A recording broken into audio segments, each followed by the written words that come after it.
অনেকেই আছেন যারা খুব কষ্ট করে ভিডিও বানান আর সেই ভিডিও যখন ভাইরাল না হয় তখন কিন্তু অনেক বেশি খারাপ লাগে।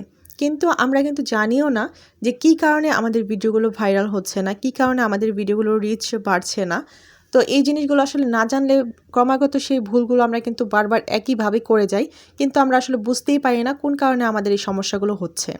তো আমি সেই বিষয়ে কিন্তু একটু আপনাদের সাথে আজকে কথা বলবো, আর সেই সাথে আমি একটু রান্না করে নিচ্ছি।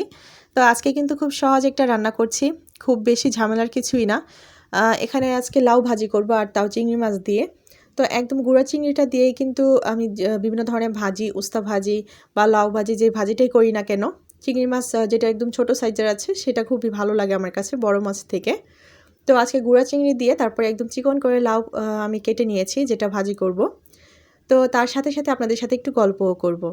তো আমরা কিন্তু ভিডিও বানাই, ভিডিও ছাড়ি, কিন্তু একটা জিনিস মনে রাখতে হবে আমাদের, যখন ভিডিওতে কেন বেশি ভিউজ হচ্ছে না, ভিডিও রিচ কেন বাড়ছে না, তার একটাই কারণ, আমরা কিন্তু যেমন করে ভিডিও বানাই, ভিডিও আপলোড দিই, তার সাথে সাথে কিন্তু আমাদেরকে অন্যের ভিডিওটাও দেখতে হবে।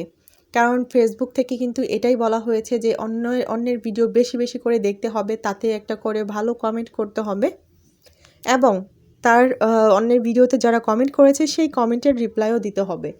তো এটা যখন আপনি করবেন তখনই কিন্তু ফেসবুক থেকে আপনাকে এমনিতেই আপনার ভিডিওটা রিচ বাড়িয়ে দেবে, ভিডিওটার ভালো যে একটা গ্রোথ সেটা বাড়িয়ে দেবে, আপনার ভিডিওটা ভালো একটা জায়গায় পৌঁছে দেবে।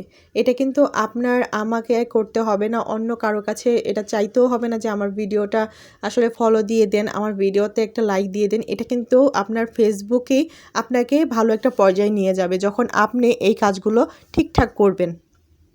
তাই সবসময় অন্যের ভিডিওকে দেখতে হবে। আসলে নিয়ম হচ্ছে, আপনি যখন মোবাইলটা স্টার্ট করবেন দেখার জন্য, আপনার পেজের সামনে যার ভিডিওটাই আসুক, যার ছবিটাই আসুক না কেন, সেই ছবি অনুযায়ী বা ভিডিও অনুযায়ী একটা ভালো কমেন্ট করবেন। যদি কেউ রান্না বিষয়ে কোনো কিছু করে, আপনি যে রান্না বিষয়ে করছেন সেই বিষয়ে যদি কেউ একটা ভিডিও ছাড়ে, সেই রান্নাটাকে নিয়ে একটা ভালো একটা কমেন্ট করতে হবে। যেমন আপনার রান্নাটা খুব ভালো হয়েছে বা কিছু, তারপর আপনার সেখানে যারা কমেন্ট করেছে তাদের কমেন্টের একটা দুটো রিপ্লাই দিলেন, দু একটা রিয়াকশন দিলেন।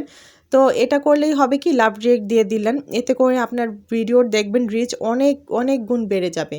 এই জিনিসগুলো আসলে করবেন, কোনো ভিডিও কিন্তু স্কিপ করবেন না, মানে ধাক্কা দিয়ে একটা ভিডিও সরিয়ে দিয়ে অন্য একটা ভিডিও দেখলেন, এটা করলে কিন্তু আপনার ভিডিও রিচ অনেক অনেক কমে যাবে, ফেসবুক নিজেই আপনার রিচ কমিয়ে দেবে। তাই সবসময় আপনার সামনে যেই ভিডিওটাই আসুক সেটা সম্পূর্ণ দেখার চেষ্টা করবেন, সেটাকে ঠেলে অন্য ভিডিওতে কখনোই যাবেন না। এই জিনিসটা কিন্তু মাথায় রাখবেন। আমার কথাগুলো যদি আপনি বুঝতে পারেন, অবশ্যই দেখবেন আপনার ভিডিওতে ভালো ভালো রিচ হচ্ছে, ভিডিওর গ্রোথ বাড়ছে। আমি প্রথমে কিন্তু এই জিনিসগুলো বুঝিনি, যার জন্য আমারও সমস্যা হতো। এখন আমি ঠিক এই নিয়মগুলো ফলো করি, আলহামদুলিল্লাহ আমার ভিডিওর রিচ খুব ভালোভাবেই বাড়ছে, আর সেই সাথে আমার কিন্তু এখন ভালো একটা পর্যায়ে